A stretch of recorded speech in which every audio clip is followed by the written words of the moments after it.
Olá, meu nome é Jorge Guerra Pires, eu sou doutor em Engenharia da Informação e eu sou escritor de livros geralmente focado em pensamento crítico e ceticismo. Neste podcast, que é chamado de Estudos Bíblicos para Ateus, eu gostaria de discutir a Bíblia de várias perspectivas sempre cética. É extremamente irônico, né, um podcast se chamar Estudos Bíblicos para Ateus, né? Isso, na verdade, como eu abordo nos meus livros, vem de uma visão equivocada, um estereótipo de que somente os crentes se interessam pela Bíblia, o que é um estereótipo falso, né? Como eu abordo nos meus livros, existe um número enorme de ateus que se interessam pela Bíblia. O José Saramago, o ganhador do Nobel de Literatura, Bertrand Russell, que foi um ganhador do Nobel de Literatura, na verdade, pesquisas confirmam isso, pesquisas feitas com exame estatístico confirmam que os ateus não somente se interessam pela Bíblia, como sabem mais de Bíblia do que os crentes. Então, assim, é mais um estereótipo. Então, não é uma coisa nova, não é uma coisa diferente. Atualmente eu tenho 2 livros que eu gostaria de recomendar, que eu publiquei, seria a Bíblia, um livro científico, e de Bíblia, a Fábrica de Absurdos. No total são quase 1000 páginas, no qual eu falo da Bíblia sob perspectivas diferentes. De Bíblia, a Fábrica de Absurdos, eu falo dos absurdos narrativos. Seria a Bíblia um livro científico, eu falo dos absurdos científicos, né? Como que a Bíblia não pode ser levada a sério nem em nenhum nível, como um livro científico. Nós temos o criacionismo, nós temos o desenho inteligente, nós temos inúmeros casos, inclusive de cientistas famosos, como o John Lennox, né, que tenta argumentar que o logo, né, que aparece em João, seria uma espécie de algo científico, que os cientistas deveriam levar a Bíblia mais a sério. Por isso que é extremamente importante que pessoas usem o pensamento crítico exatamente para poder quebrar essa ideia de que não existe conflito entre ciência e religião, ou de que o cristianismo não é uma ameaça ao conhecimento científico. Isso é uma falácia, né? Aqui eu me alinho muito com o Daniel Denesch, né? Quebrando o encanto no livro dele, né? Nós vamos quebrar esse encanto. Então, no mais é isso.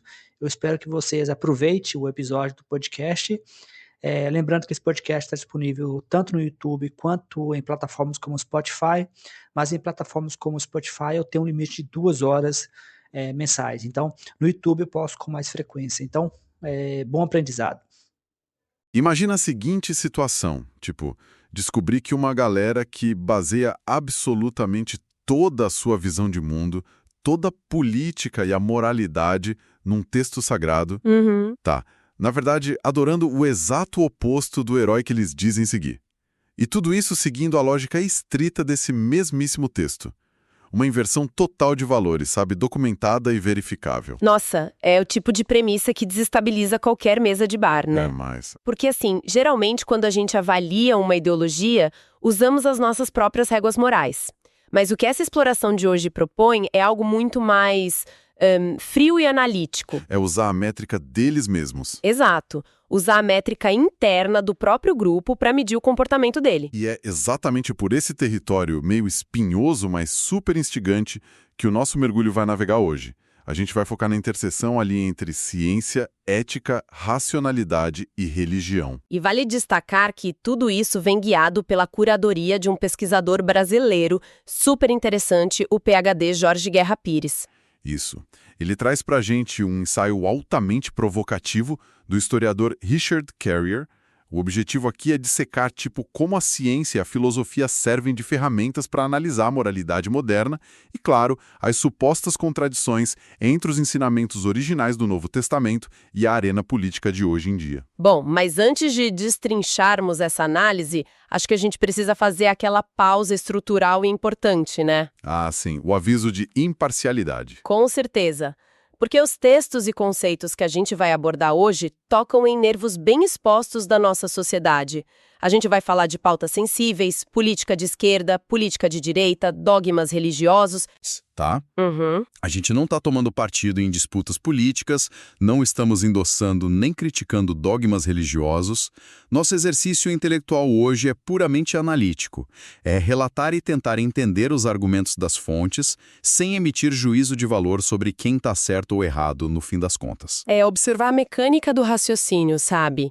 E Olha, essa proposta de pensamento crítico estruturado, bem livre de amarras, é basicamente a espinha dorsal do trabalho do Jorge Guerra Pires. Quem é exatamente o Pires, para o pessoal que está acompanhando pegar o contexto? Então, o Jorge Guerra Pires é um escritor e pesquisador independente com um PhD em bioinformática. Caramba, bioinformática?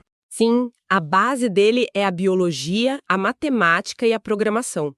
Ele passou por instituições fortíssimas, tipo a Universidade de Lacchi, lá na Itália, a Universidade Técnica de Gdansk e aqui no Brasil, o FOP, USP-USP, UFBA Cruz. Nossa, uma bagagem acadêmica gigantesca em pesquisa de laboratório e em modelagem matemática? Exato. E o que chama atenção é como ele decide pivotar a carreira para se dedicar à escrita explorando temas como política, religião e ateísmo.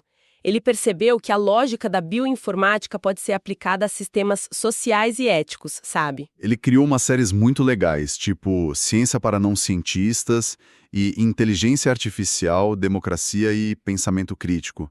A meta do cara é democratizar o conhecimento. E isso nos leva ao lançamento mais recente dele, né? O livro O Paradoxo de Einstein, Ciência, Ética e o Deus Cósmico. É o livro 2 da série Mente Ateísta. E já está disponível na Amazon? Tá sim, mas tem um detalhe que a nossa fonte destaca, que eu achei o máximo, que é a questão do formato. O Pires é um super entusiasta do audiolivro.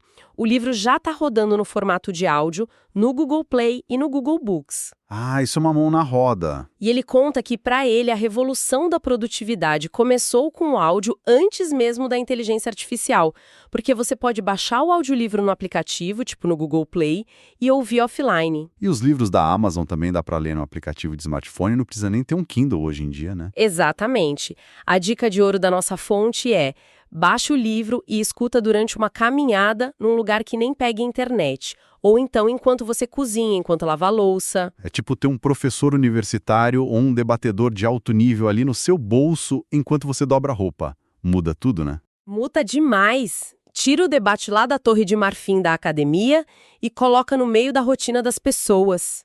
E, voltando para o nosso tema principal, a tecnologia também cruza fronteiras de idioma, né? Porque a conexão do Pires com o historiador Richard Carrier aconteceu justamente de forma bem digital. Sim, o Carrier participou de uma live no canal do Pires chamada A Física da Moralidade, Por que Ser Bom é uma Necessidade Lógica, sem necessidade de Deus. A live original foi toda em inglês, não foi? Foi, mas olha que sacada, os cortes e destaques foram dublados para o português do YouTube usando inteligência artificial. Novamente, a tecnologia derrubando barreiras para a galera acessar a informação. Essa live levanta um questionamento estrutural muito forte para a gente debater. Tipo, se a moralidade não exige um Deus, como discutido lá, como é que os intelectuais seculares, tipo Carrier, enxergam as pessoas que baseiam absolutamente toda a política delas num código moral que dizem ser divino? Essa é a ponte perfeita para o ensaio do Carrier. Sendo historiador, ele não chega atacando as crenças com uma visão materialista moderna. Ele propõe um teste de estresse de coerência interna. Como assim? Ele pega o comportamento político de grupos religiosos modernos, especialmente ali no conservadorismo, e usa como régua o próprio manual de instruções que eles dizem seguir, os evangelhos. Ah, entendi. E qual é o diagnóstico que ele entrega? É bem agressivo, olha. A tese central dele é que muitos cristãos modernos estão, na verdade, servindo ao anticristo. Peraí, anticristo? Isso já soa meio como teoria da conspiração com besta de 7 cabeças, não? É, soa, mas não é isso. Ele deixa bem claro que é uma análise puramente textual e etimológica. O prefixo anti significa simplesmente o oposto, o reverso. Ah, tá. O oposto de Cristo. Exato. Então, o anticristo, na lógica dele, é qualquer entidade, movimento ou pessoa que incorpore os valores diametralmente opostos aos que o personagem literário de Jesus ensinou. Então ele argumenta que não precisa nem ter fé na existência histórica de Jesus para fazer essa conta. Nenhuma. Ele diz que cristãos progressistas e até ateus, hoje em dia, costumam agir de forma muito mais alinhada com o Cristo bíblico. Olha, é tipo pegar uma analogia de cultura pop, sabe? Imagina um fandom gigantesco de Star Wars. Boa. É um grupo que veste a camisa do Jedi, constrói templos Jedi, recita a frase do Yoda o dia inteiro. Mas na prática política da galáxia, a galera vota para construir mais estrelas da morte, apoia império totalitário e violência. Eles adoram a estética do herói, o nome do herói. Isso. Mas a ética operante é totalmente dos Siths, o oposto. Mas vem cá, quais são as evidências concretas que o Carrier usa para provar essa inversão na vida real? Ele divide em algumas categorias bem práticas onde a política bate de frente com o texto. Começando pela oração pública. O que tem a oração pública? Ele aponta como vários movimentos investem pesado, capital político e financeiro, lutando pelo direito de fazer orações públicas em escolas, jogos, eventos governamentais. Tá, e o que o texto original diz? No Evangelho de Mateus, o personagem Jesus proíbe a oração pública. Ele chama quem ora nas esquinas para ser visto de hipócrita e dá a instrução explícita de orar em segredo, trancado no quarto. Caramba! Então, para o Carrier, ao forçar a oração estatal, essas lideranças agem como a antítese literal da instrução que dizem seguir. Contradição ali é muito visível. Mas o ensaio vai para um terreno mais espinhoso, né? Que é a questão da violência institucionalizada e legítima defesa. Sim, o contraste entre o pacifismo do Novo Testamento e o armamentismo. O Carrier cruza o apoio esmagador desses grupos a políticas de porte de armas irrestrito, pena de morte, expansão militar. Com o quê? O ensinamento de dar a outra face? Exatamente. O Jesus do texto exige um pacifismo radical. Não é só não agredir, é não resistir. Não resistais ao perverso, oferece a outra face. Mas olha só, vou fazer o advogado do diabo aqui, tá? Alguém lendo o Carrier pode falar, bom, legítima defesa é um direito humano básico. Ninguém pode esperar que a gente deixe alguém nos agredir de graça. O Carrier não aborda isso? Aborda. A resposta dele é que, sob uma ótica secular e lógica, a legítima defesa faz total sentido, claro. O problema é que o texto que essas lideranças chamam de sagrado não opera na lógica secular. Ah, dissonância cognitiva. Isso. O texto sagrado, segundo a leitura do Carrier, proíbe até defesa contra assaltante, manda entregar a capa para quem pedir a túnica. Então, querer os benefícios do Estado secular moderno, tipo andar armado, e ainda exigir o selo de aprovação de um mestre que proibiu a violência incondicionalmente, é incoerente. Entendi. Nessa régua, escolher a arma é servir ao oposto daquele que mandou buscar a paz incondicional. Uhum. E tem outra fricção violenta aí, que é a questão de migrantes e assistência social, né? Pessoas em situação de rua, refugiados. A correlação textual aí é direta. Direta até demais. Ele evoca a passagem do juízo final, onde a métrica para salvar a pessoa não é uma crença abstrata, mas a ação material. Sabe aquela parte do o que fizerem ao menor destes, fazem a mim? O faminto, o estrangeiro. Isso. Na estrutura do texto, a figura divina iguala a própria identidade à do refugiado e do mendigo. Então o desdobramento na prática é que apoiar políticas de hostilidade contra refugiados ou cortar benefícios de quem passa fome seria, pelo texto, rejeitar o próprio Deus deles.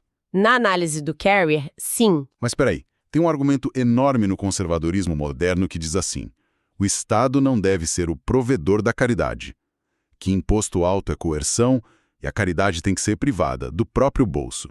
A fonte lida com isso? O Carrier rejeita essa distinção entre caridade privada e Estado completamente. Ele diz que essa divisão é coisa do iluminismo europeu, não está no texto do Novo Testamento. Jesus manda pagar imposto, dai a César o que é de César, sem perguntar para onde o dinheiro ia. Mas ele tem alguma prova textual mais forte sobre economia? A principal prova que ele usa é como a igreja original lidava com a propriedade lá no livro de Atos dos Apóstolos. Nossa, o sistema econômico deles era totalmente diferente do livre mercado, né? Era um sistema que hoje muitos chamariam de socialismo mesmo. Os primeiros cristãos vendiam tudo, depositavam num fundo comum, gerido pelos apóstolos, e a riqueza era redistribuída conforme a necessidade. E tem aquela história bizarra que o ensaio lembra, de Ananias e Safira. Nossa, essa história é pesadíssima. Um casal vende uma terra e decide esconder uma parte do lucro para eles como uma poupança privada entregando só o resto para a comunidade. E não tem advertência moral, né? Eles são mortos. Eles caem mortos na mesma hora. O próprio Deus da narrativa aplica a pena de morte contra a retenção de riqueza privada, enquanto a comunidade passava necessidade. Caramba! E isso joga a gente direto pro abismo que o Carré aponta entre a ética antiga de saúde e riqueza e o que é defendido politicamente hoje. Saúde pública é o exemplo mais gritante. Ele observa lideranças atuais fazendo uma oposição feroz à saúde pública universal, defendendo que cura é produto de mercado.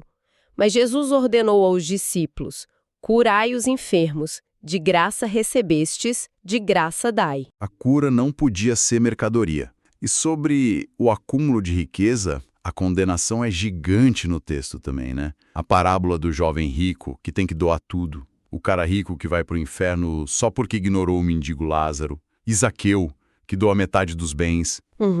O Carrier constrói um dossiê mostrando que, segundo o texto, Jesus comandava uma redistribuição de renda substancial. Mas aí tem uma coisa muito profunda.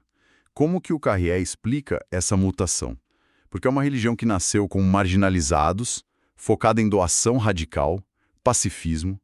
Como vira séculos depois o escudo institucional para manter privilégios de capital e armamento. Ele explica isso através da sociologia e da captura ideológica. Quando um movimento contracultural cresce e ameaça o império reage. A partir do momento em que o cristianismo se funde com o Estado romano sob Constantino, a teologia precisa ficar palatável para a classe dominante. Ah, faz sentido. A elite não ia querer abrir mão da riqueza. Exato. Então a urgência da redistribuição material aqui na Terra foi substituída pela promessa de salvação puramente espiritual depois da morte. Isso permite que um magnata ou um líder belicista se chame de devoto perfeito sem ter que abrir mão do seu exército ou do seu dinheiro. A religião vira só identidade patrulha de costume. O que nos leva ao próximo ponto do ensaio, as batalhas culturais, né? As guerras culturais de hoje. Sim, a frase "não julgueis para não seres julgados" é universal. Mas o Carrier nota que a energia vital de muitos movimentos hoje é gasta legislando sobre a sexualidade alheia, identidade de gênero, acesso ao aborto. O foco é policiar a vida privada usando o Estado para punir. E esquecem a parte de alimentar quem tem fome ou amar o inimigo. Tem até envolvimento com crimes de ódio. E a fonte traz um dado muito real-time, né? O Carrier analisa a própria audiência dele no fórum do blog dele. Isso eu achei fascinante. Ele observa os críticos que tentam refutar ele nesses fóruns e nota uma sobreposição quase perfeita entre os religiosos mais vocais e a oposição furiosa a medidas de saúde coletiva, tipo vacina e máscara na pandemia. Sem contar a oposição a ensinar a história do racismo estrutural nas escolas, tipo a teoria crítica da raça. Mas qual é a ligação que o Carrier faz? Por que opor vacina ou aula de história tem a ver com religião para ele? Porque, na lógica dele, reconhecer uma crise de saúde pública ou que existe racismo estrutural obriga a pessoa a aceitar a responsabilidade social, exige empatia e possivelmente dividir recursos. Ah, então é um mecanismo de defesa. Zão poderosa. Um maquinário para justificar o preconceito prévio e tirar a culpa social de não querer proteger o vulnerável. É um raio-x bem perturbador. Mas me diz uma coisa, o Carrier vê alguma esperança para aquela minoria progressista ou para a galera mais jovem que entra nessas instituições só querendo fazer o bem e aplicar o acolhimento do Novo Testamento? Infelizmente, o tom dele no ensaio é de um pessimismo bem clínico sobre as instituições. Ele relata que essas vozes que exigem coerência entre o texto e a prática estão sendo sistematicamente expurgadas. Nossa, expulsas? Sim, marginalizadas e pressionadas a sair, porque não se alinham com a manutenção do status quo de quem tem o poder. O que sobra é um bloco hegemônico focado só em manter o poder mesmo. Bom, essa análise super lógica, que trata texto sagrado como dados duros, conecta a gente de volta à premissa do Pires, lá no começo, né? A gente viu como democratizar ideias com áudio e inteligência artificial quebra as paredes da academia. E vimos o Carrier usar essa mesma linha de pensamento estruturado para expor as engrenagens de um movimento político moderno frente ao seu texto original. A linha que une o trabalho curatorial do Pires e a pesquisa do Carrier é essa crença no pensamento crítico. É pegar sistemas complexos e perguntar, vem cá, as partes internas estão batendo de verdade? E, só para reforçar nosso compromisso de sempre, a gente não está aqui para ditar o fim de nenhuma religião ou escolher lado político. Se essa adaptação toda é só o curso natural do capitalismo, ou se o Carrier está certo em chamar de uma falha ética grotesca, a gente deixa para quem acompanha nosso mergulho julgar. Nosso papel é organizar a informação. Com certeza. Porque informação organizada gera clareza para a sociedade poder discutir valores sem cortina de fumaça, né? Falou tudo. E antes de fechar, eu queria deixar uma reflexão para quem está ouvindo a gente, daquelas para ficar martelando na cabeça enquanto a rotina continua. Manda. Pensando em tudo isso sobre captura institucional, vale a pena a gente pensar no ciclo de vida das grandes ideologias humanas? Imagina os movimentos originais que a gente defende hoje, sejam ativismos modernos, teorias seculares, ideias libertárias. Quando essas ideias chegam ao poder global e sentam na mesa, será que o destino trágico de toda a filosofia é ter seus princípios subvertidos pelos próprios seguidores para manter os privilégios? Nossa, é uma pergunta pesada. E a provocação final é essa: como os historiadores daqui a 1000 anos vão olhar para os nossos textos fundadores de hoje? Será que eles vão descobrir que a gente também acabou adorando o oposto, exato do que a gente jurou defender? Fica aí o pensamento.